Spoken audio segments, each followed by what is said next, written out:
Wow, ang sarap!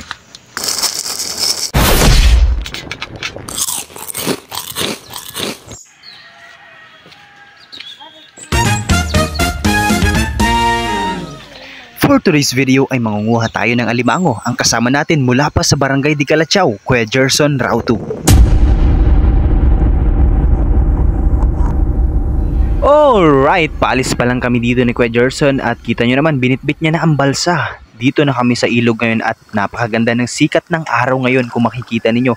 Tingkad na tingkad at ayan na nga, nagsimula ng sumisi dito si Kuya Gerson para maghanap ng alimango. And makalipas lang ang ilang minuto, nakakita na kagad siya ng alimango. Let's go! Kung makikita ninyo yung maitim na yan at merong mata, yan ang mata.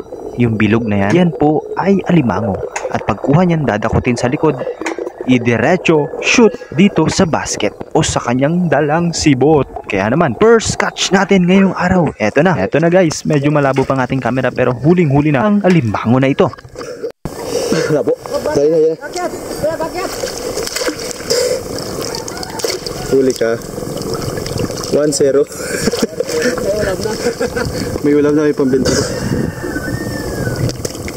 Gakit to.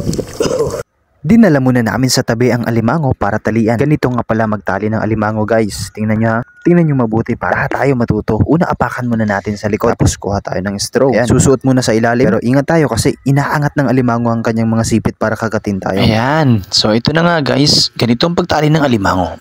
Medyo pauspas ng inyong Kuya Carl.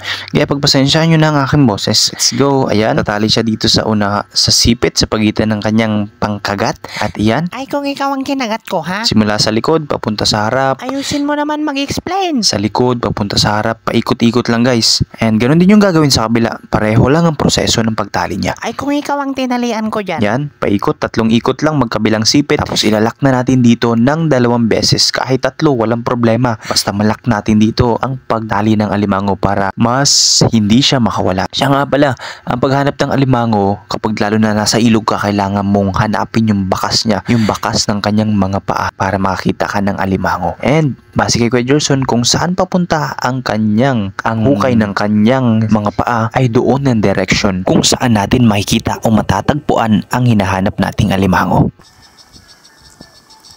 Hay, nakakapagod. Pero kapag ganito kaganda ang panahon at paligid, ang sarap huminga, nakakatanggal ng stress. Oops, mukhang may nakita na naman si Kuya Gerson dito at may mahuhuli na naman siya.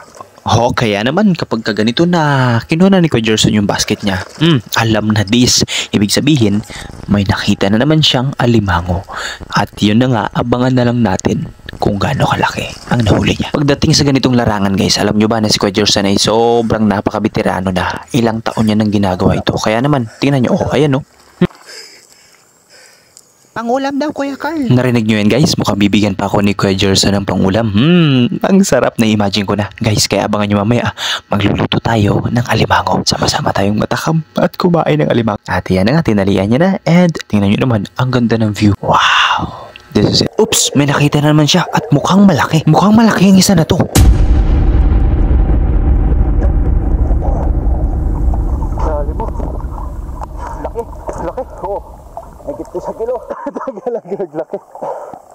Okay, punta muna tayo sa tabi para talian natin ang alimango na ito. Guys, tingnan nyo ang diferensya sa paa ni Kuya Gerson at sa likod ng alimango. Kuya Gerson estimated height is 5'5" or 5'6" siguro. Kaya naman nagkuha na ng straw. Tingnan nyo guys, ang laki nito. And we need to secure para hindi na siya makawala. Wala nang kawala ang alimango na to. Yes! Sabi niya, sabi ni Kuya Gerson, masarap manghuli ng alimango kapag laging ganito kalalaki. Kasi makahuli ka lang ng 5 piraso. Wow! Kwarta na guys.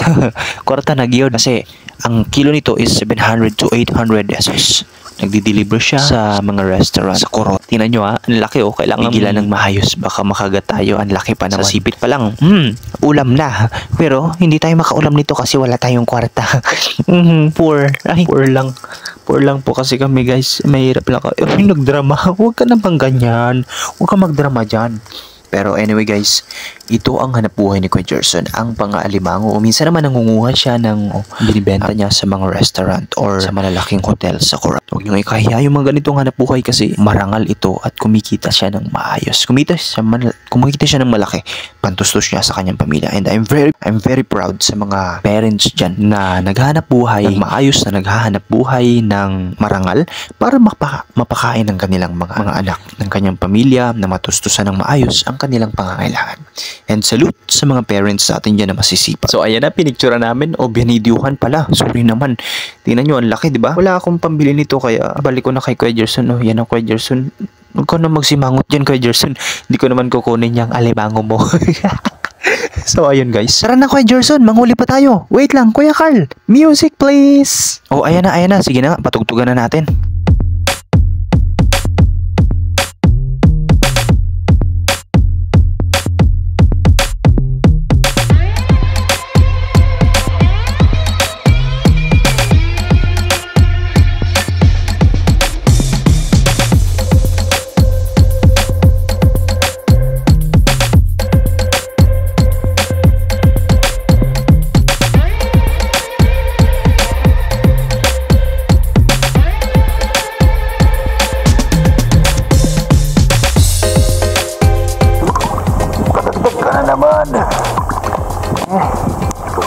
Laki ah.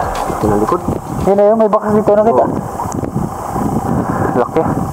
Galing ka na sa gitna kaya? Yeah. Sige siya.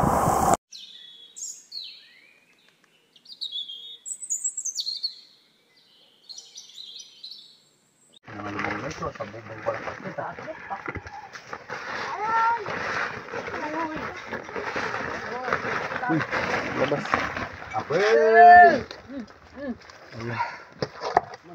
Patong mo rin, patong mo. Kaburing. Ma, patong mo lang. Ang ito. Ay, nagalakad pala, no? Uy, huwag ka magalis. Bitawan mo. Tanggalan mo ng sipit. Tao ng kuhan, tali. Galit. Ano takot? Takot ako. Okay. Sabi nyo ito na mga kababayan mo, inaabol-abol namin, malaki, namin mauli.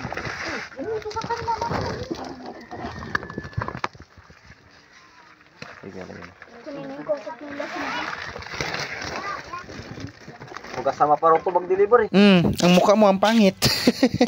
So ayun guys, nakauwi na ako dito sa bahay at nakaramdam na ako ng gutom talaga, kaya hinalungkat ko na dito ang kawali pati ang kaldero. So ayun guys, may nakita akong kanin at pusit. Yan, pusit yan guys, niluto ni mama, masarap to. Kain tayo. Pakita naman ang subo. Sige na, huwag ka na mahiya.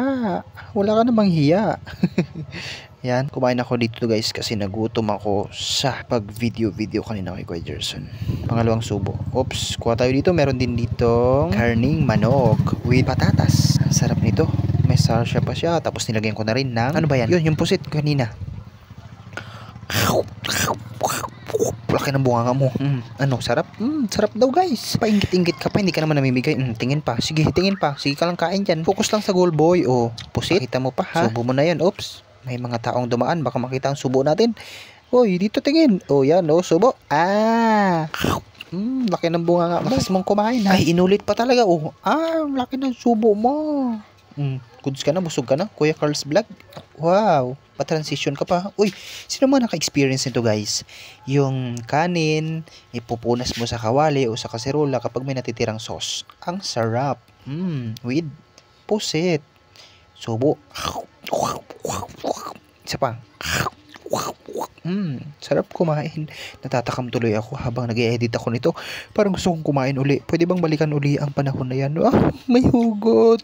Bakit ba gusto mong balikan ng mga nakaraan? Alam nyo guys, minsan di natin dapat balik-balikan yung mga nakaraan kasi tuloy lang tayong nasasaktan. Hala, bakit may paghugot ng ganyan? Pero dapat talaga pahalaga natin ang present. Kasi kapag lagi tayo namumuhay sa past, sinasayang natin yung future.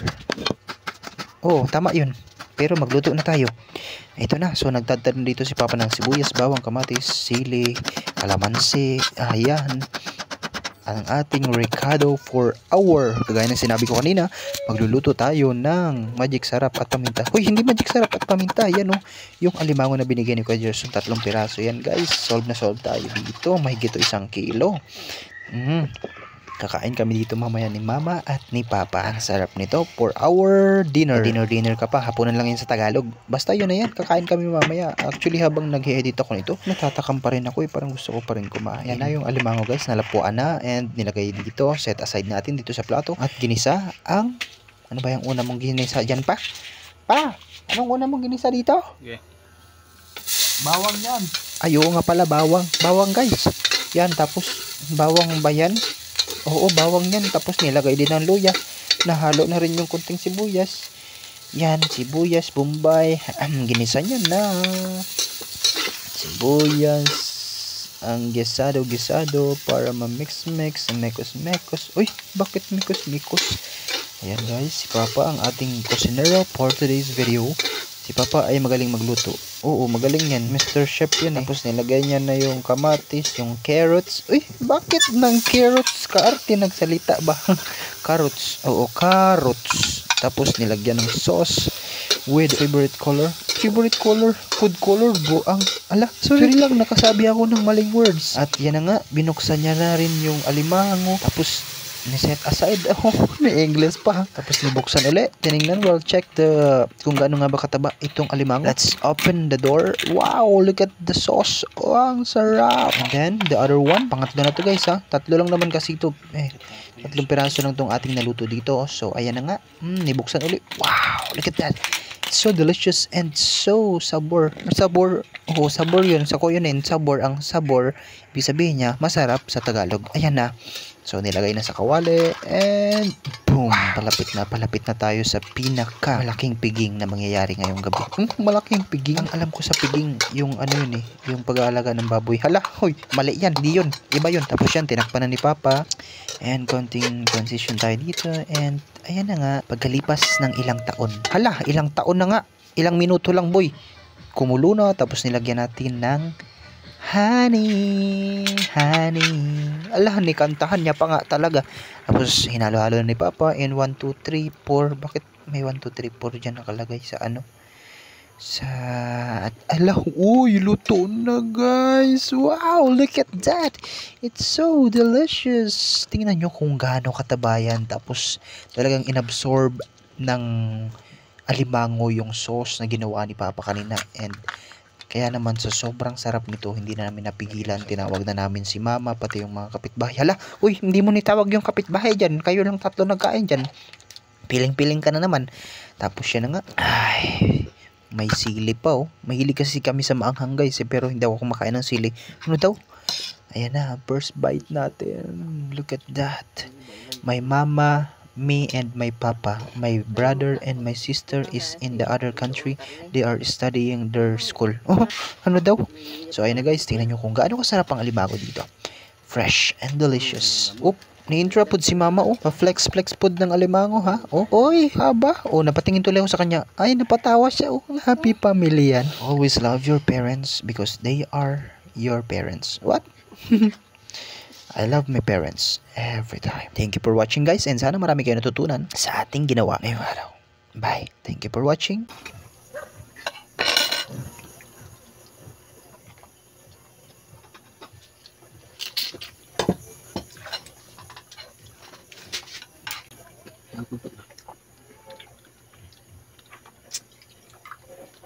Naman.